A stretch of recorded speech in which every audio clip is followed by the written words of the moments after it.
In just under 300 days, Europeans will take to the polls in our unique and remarkable democracy. As with any election, it will be the time for people to reflect on the state of our union and the work done by those that represent them.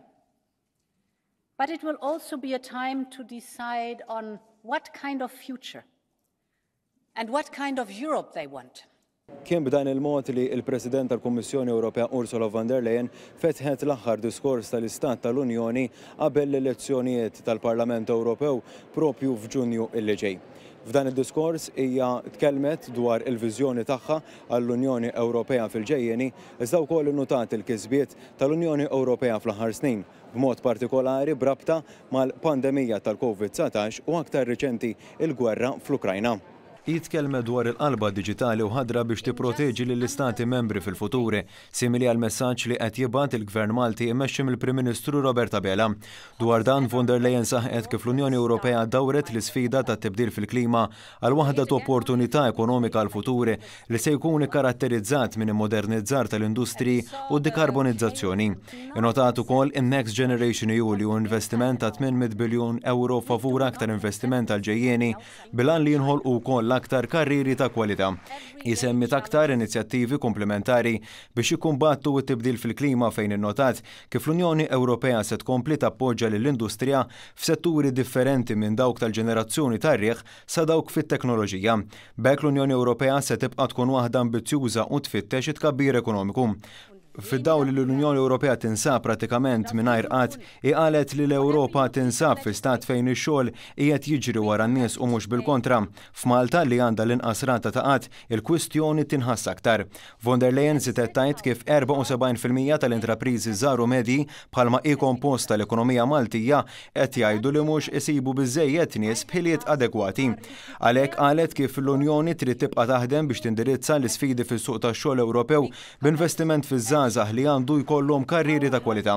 Fost l-oħrajn von der Leyen innotat in-nuqqas ta' ħaddiema fis-settur tas-saħħa b'mod partikolari għall-infermiera u dak ta' childcare. Hawnhekk qalet li fil-preżent miljuni ta' ġenituri partikolarment ommijiet qegħdin ibatu biex jibbilanċjaw il-ħajja u x-xogħol għax f'diversi pajjiżi Ewropej m'hemmx servizz ta' childcare.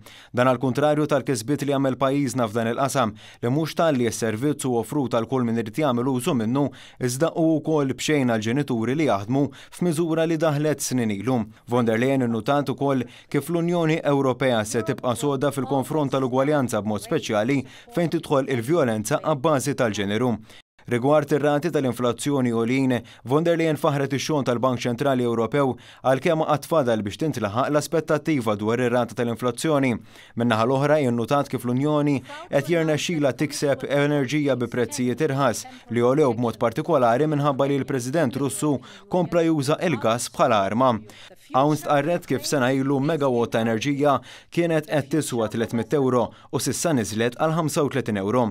Madankollu dan se jkompli jixprun aktar investiment fis-setturi tal-enerġija rinnovabbli fost l-oħrajn dawk li jaħdmu bl-idroġenu. Il-President tal-Kummissjoni Ewropea qalet kif l-Unjoni Ewropea u l-post fejn il-kumpaniji jridu jaħdmu b'mod faċli. Għalhekk sal-aħħar tas-sena se tkun qed titwaqqaf delegazzjoni li tgħaddi il-messaġġ tal-intrapriżi żgħar u medji li jirrappurtaw direttament lilha. B'hekk l-Unjoni tibqa' waħda b'suq kompetittiv. Għal dawn l-isfidi von der Leyen qalet li talbet lil Mario Draghi, wieħed mill-akbar imħuħ ekonomiċi fl-Ewropa, biex iħejjer rapport ħalli l-Ewropa tkun tista' tibqa' tgawdi mill-vantaġġ kompetittiv tagħha. Von der Leyen tkellmet ukoll dwar il-qasam tad-diġitalizzazzjoni u l-intelligenza artifiċjali biex dan ikun ta' benefiċċju u mhux ta' xkiel għaċ-ċittadini Ewropej. Dwar is-sigurtà u l-migrazzjoni qalet kif meta l-Unjoni tkun maquda bejnietha ħadd ma jista' jaqsamha minn barra. Innotat kif l-Ewropa se tkun hemm biex toffri s-support meħtieġ lil pajjiżi oħrajn bħalma qiegħed jiġri fil-Marokku u l-Libja li sofrew minn avvenimenti naturali katastrofiċi. Von der Leyen semmit ukoll l-importanza ta' aktar kooperazzjoni bejn l-Unjoni Ewropea u l-kontinenti l-oħrajn bl-implementazzjoni ta' investimenti ħodor.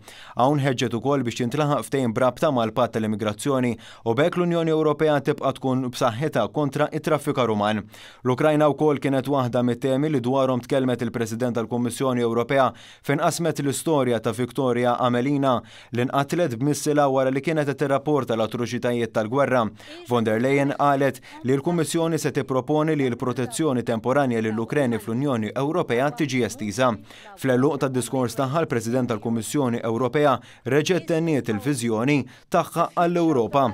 It is the moment to show them that we can build a continent where you can be who you are, love who you want, aim as high as you want, a continent reconciled with nature and leading the way on new technologies, a continent that is united in freedom and peace. Once again, this is Europe's moment to answer the call of history. Long live Europe. Thank you. Is-sessjoni infetħet mill-President tal-Parlament Ewropew Roberta Metsola li għamlet diskors qasir. Fil-waqt li d-diskors ta' von der Leyen kien segwit minn diversi reazzjonijiet mill-familji politiċi differenti, fosthom Iranxte Garcia Perez, il-President tas-Soċjalisti u Demokratiċi li tiegħu il-Partit Laburista u membru.